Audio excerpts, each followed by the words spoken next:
ওম নমঃ শিবায়, হর হর মহাদেব। বন্ধুরা, আজ থেকেই শুরু হয়ে গেছে বাংলার 1433 বঙ্গাব্দে পবিত্র শ্রাবণ মাস। হাতে গোনা মাত্র একটি দিন পরেই রয়েছে শ্রাবণ মাসের প্রথম সোমবার। কোন সময় ভোলে বাবার মাথায় জল ঢালবেন, প্রথম সোমবার পালনের সঠিক নিয়ম, প্রথম সোমবার শিবলিঙ্গে কী শস্য নিবেদন করবেন, মহাদেবকে তুষ্ট করতে মেনে চলুন প্রথম সোমবারের বিশেষ কিছু নিয়ম, কী কাজ এই দিন ভুলেও কিন্তু করবেন না, এই সমস্ত কিছু রয়েছে আজকের ভিডিওতে। এছাড়াও রয়েছে প্রথম সোমবারের এই পবিত্র দিনে দেবাদিদেব মহাদেবের আশীর্বাদ এবং কৃপা লাভ করতে বিশেষ এই একটি খাবার কিন্তু আপনি গ্রহণ করুন। কোন সেই বিশেষ খাবার, এই সমস্ত কিছুই জানাবো আজকের এই ভিডিওতে। তাই ভিডিওটা অত্যন্ত গুরুত্বপূর্ণ হতে চলেছে। ভিডিওটি শুরু থেকে শেষ পর্যন্ত মনোযোগ সহকারে দেখতে থাকুন। আশা করি এই ভিডিও থেকে আপনি অনেক বেশি উপকৃত এবং সমৃদ্ধ হতে পারবেন। নমস্কার বন্ধুরা, লক্ষ্মীপ্রিয়াস ডেলি ব্লগ চ্যানেলের আরও একটি নতুন ভিডিওতে আপনাদের সকলকে জানাই স্বাগত। আশা করি দেবাদিদেব মহাদেবের কৃপায় আপনারা সকলে ভালো আছেন এবং সুস্থ আছেন। আজ ইংরেজির 18 জুলাই শুরু হয়ে গেল 2026 সালের শ্রাবণ মাসের প্রথম দিন, অর্থাৎ শ্রাবণ মাস শুরু হয়ে গেছে। হাতে গোনা মাত্র একটি দিন পরেই রয়েছে শ্রাবণ মাসের প্রথম সোমবার।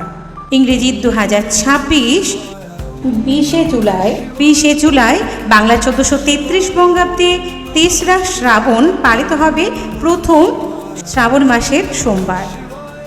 শাস্ত্রমতে এই মাসে ভোলানাথ স্বয়ং মর্তে নেমে আসেন তাদের ভক্তকে কৃপা করতে। এই সময় যারা মহাদেবের আরাধনা করেন তাদের মনোবাঞ্ছা পূরণ করেন মহাদেব। আর শ্রাবণ মাসের সোমবারগুলিতে লক্ষ লক্ষ শিব ভক্ত সারাদিন উপবাস রেখে শিব পুজো করে থাকেন ভক্তি ভরে। প্রথমেই আমরা জেনে নেব শ্রাবণ মাসের প্রথম সোমবার কত তারিখে পড়েছে এবং ভোলে বাবার মাথায় জল ঢালার সব থেকে শুভ সময় কখন থাকতে চলেছে। শ্রাবণ মাসের প্রথম সোমবার পড়েছে ইংরেজির 20 জুলাই 2026, বাংলার 1433 বঙ্গাব্দে 3রা শ্রাবণ।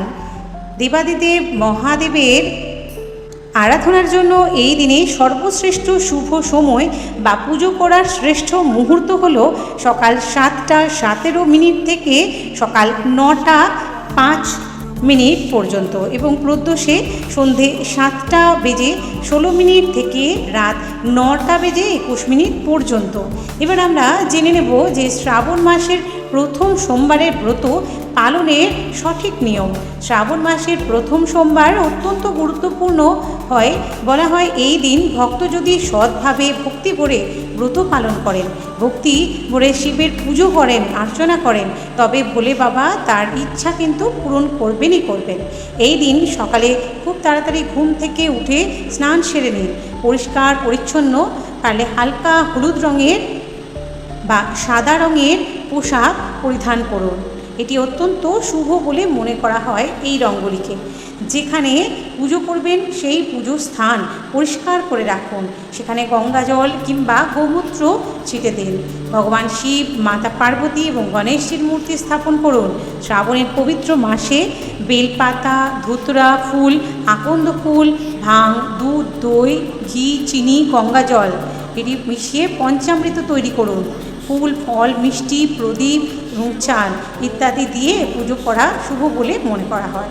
প্রথমে গঙ্গা জল দিয়ে শিবলিঙ্গ ধুয়ে নিন, এরপরে পঞ্চামৃত দিয়ে অভিষেক করান কিংবা পঞ্চামৃতের যে উপকরণগুলি রয়েছে দুধ, দই, ঘি, মধু, চিনি এগুলি আলাদা আলাদা করেও আপনারা শিবলিঙ্গে অভিষেক করাতে পারেন।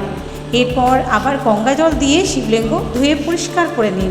তারপর ফুলের মালা পরিয়ে দিন, বেলপাতা, ভাং, ধুতরা ফুল, ফল দিয়ে সাজান। তারপর 108 বার ওম নমঃ শিবায়, ওম নমঃ শিবায় এই মন্ত্রটি জপ করুন কিংবা মহামৃত্যুঞ্জয় মন্ত্রটি জপ করতে পারেন।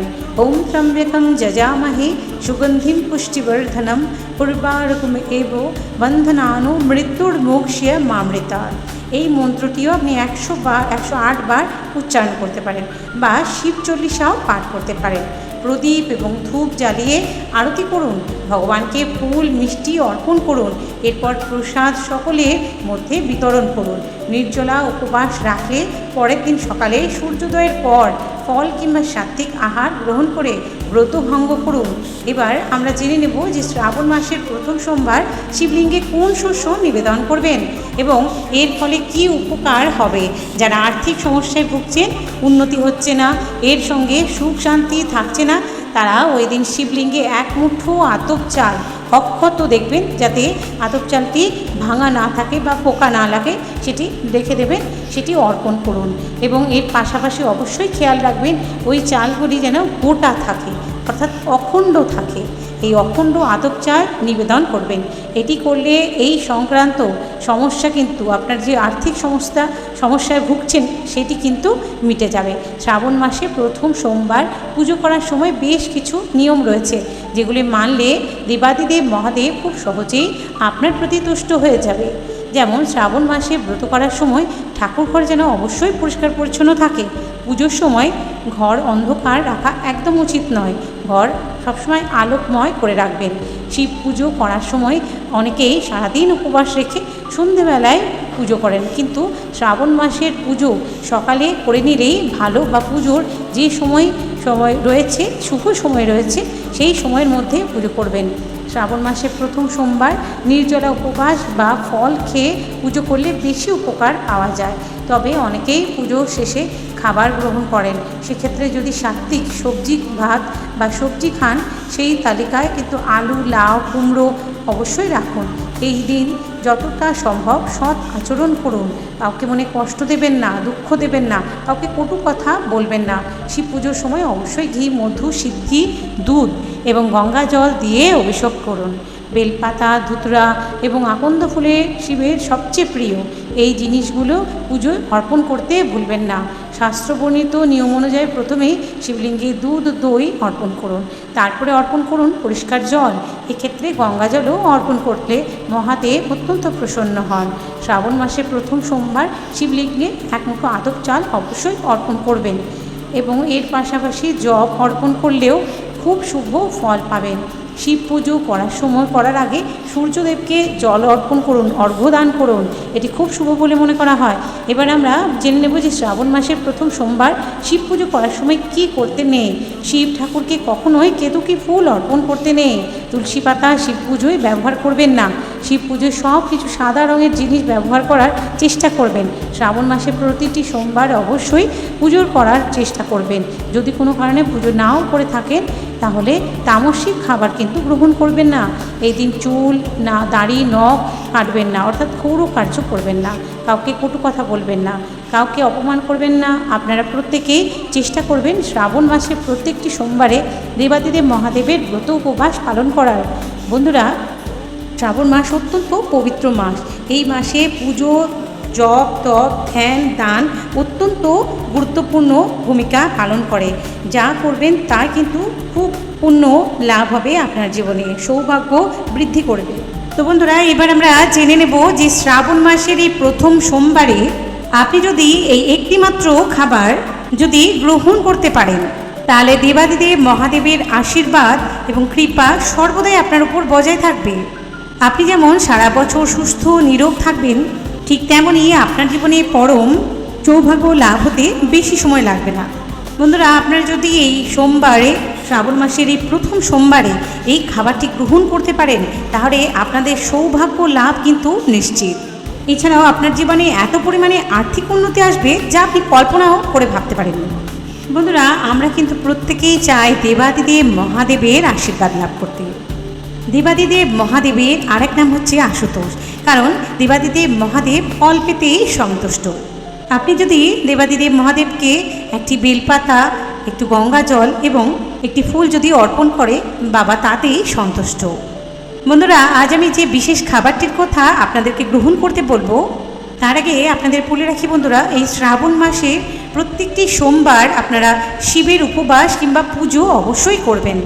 এর ফলে আপনাদের জীবনে থাকা বিভিন্ন রকমের সমস্যা, দুর্ভোগ, অভাব, অনটন, দুর্দশা, দারিদ্রতা কেটে যাবে দেবাদিদেব মহাদেবের আশীর্বাদে।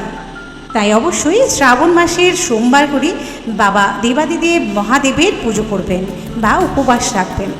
আর অবশ্যই বন্ধুরা, আপনারা যখন দেবাদিদেব মহাদেবের পুজো করবেন, বাবাকে উত্তর দিকে বসিয়ে এবং আপনিও উত্তর দিকে মুখ করে কিন্তু পুজো অর্চনা করবেন। এটি অত্যন্ত শুভ বলে মনে করা হয়। আর দেবাদিদেবের প্রিয় দিকই হলো উত্তর দিক।